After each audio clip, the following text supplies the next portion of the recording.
Hey guys, Coach Tommy Bolduck here. Today I want to talk a little bit about fruit juices and sugary drinks.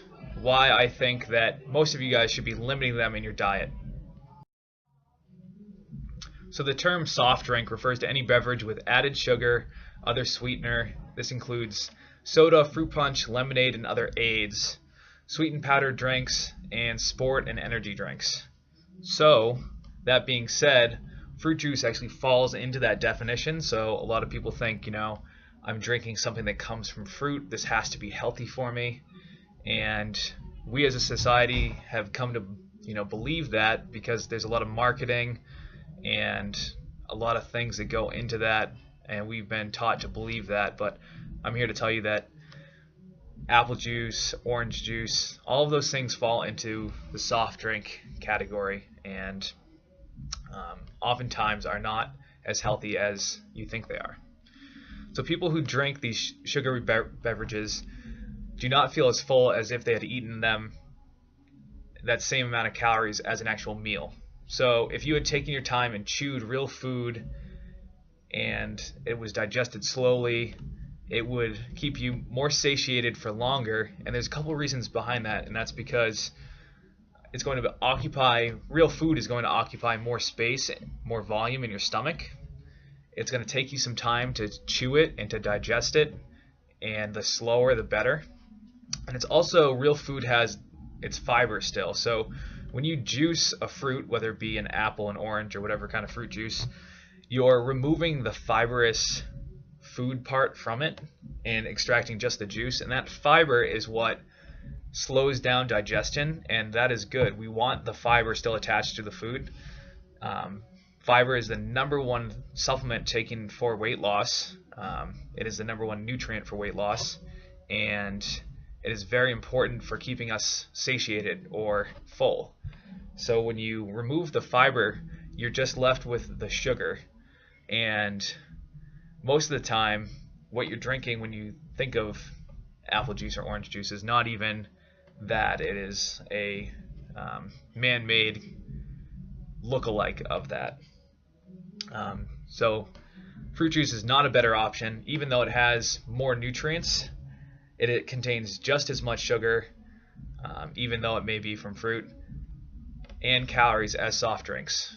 So when you look at a Minute Maid apple juice, you can think of that as a soft drink or soda. So I alluded to advertising plays a big role in this. Fruit juice was advertised as being something healthy. It contained vitamins. It prevented things like scurvy back in the day, and people in America have grown up thinking, orange juice is a staple with breakfast, and it's good for us. I want you guys to be aware of health claims. So yes, it may be an excellent source of vitamin C. Yes, it may be vitamin rich, but what's also vitamin rich is those actual foods and whole foods, whole fruits, whole vegetables. I often relate this to the argument that people make about wine. Well, it has antioxidants. Well, you know what else has antioxidants? Grapes themselves, or other whole foods, vegetables. So I think trying to justify a not so healthy food by picking these minute health claims to justify eating it doesn't make sense. So the argument of, what about 100% real fruit juice, not the from concentrate, sugar added stuff? Well, even if it is 100% real fruit juice,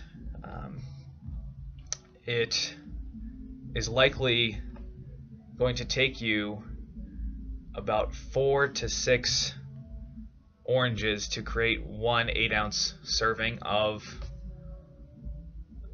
juice. So if you're drinking orange juice, that's about 4 to 6 oranges that you're drinking without the fiber, and most people drink more than 8 ounces. So you can easily drink upwards of 12 to 16 oranges worth of orange juice, which your body is not meant to handle. So what happens is your liver has to metabolize all of that sugar in a rapid amount of time because it's missing the fiber and it's getting it that big bolus of sugar in one fast dose. So if we look at the blood sugar response that your body has to that, it's this red line that we're seeing here.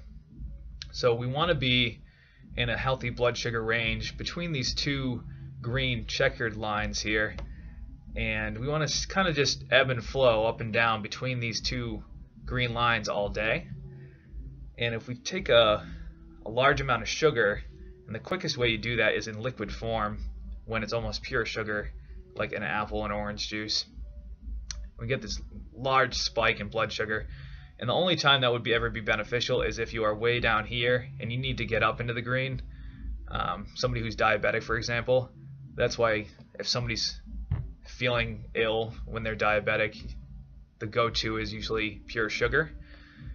For those of us who want to stay in this happy blood sugar area, though, if we take a large amount of sugar, we're going to spike our blood sugar up into this level here, and then we're going to experience this big crash and be very fatigued. And what happens when we're down here is your body craves that sugar because it wants to be up in its happy level. So you're going to eat something else that's sugar again. You're going to spike back up into the high level. You'll crash. So you kind of have these big peaks and valleys throughout the day.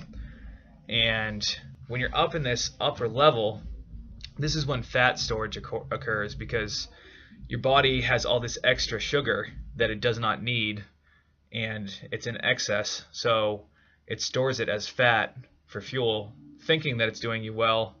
It's going to store this as energy for later if you're ever in a state of starvation, which fortunately most of us in America are never in that state, but that leads to weight gain and obesity. So if we look over here at this yellow line, this is to a less degree if you eat a food source that kind of has the same response. So white bread, white rice, white pasta has a similar response. It gets us into that upper level. We don't want to be up here. And then you kind of crash, maybe not so hard. What is the ideal is if we have a mixed meal, a protein mixed with a starchy grain of some sort, whole grains, fruits and vegetables, legumes, as exampled here. If we have a nice mixed meal, we'll digest it and we'll kind of get a hunger response. We'll eat another one and our blood sugar will go up, and we'll never go over or under those norms. So eating in these mixed meals is ideal for blood sugar regulation, and avoiding anything very sugary by itself or in large amounts to get us out of this area here. So things that would do that are obviously pure sugar, sugary drinks, candies. And a way to avoid this, if you are going to have something sugary, say you're going to treat yourself to a piece of cake or some ice cream, is to pair that with a protein, and that's going to slow the digestion down. So if you were to have something sugary like a piece of cake, and moments before you had eaten a meal, because they were eaten at around the same time, it's going to slow that digestion down and level it off more so than that aggressive spike. So back to energy drinks, or sugary drinks. The truth is that they're a major contributor to obesity, and they can lead to fat storage, and can also lead to diabetes as well. So the truth is that they are not that great for you, and they should not be a staple with your breakfast. If you are going to have any sort of juice, if you really want to go out of your way and juice with your own juicer, use the whole fruits, and make sure you mix it with a meal as well. So if you're going to have a fruit juice, hopefully there's a little bit of veggies in there as well, but eat it with a meal and it will level off that big aggressive spike in blood sugar.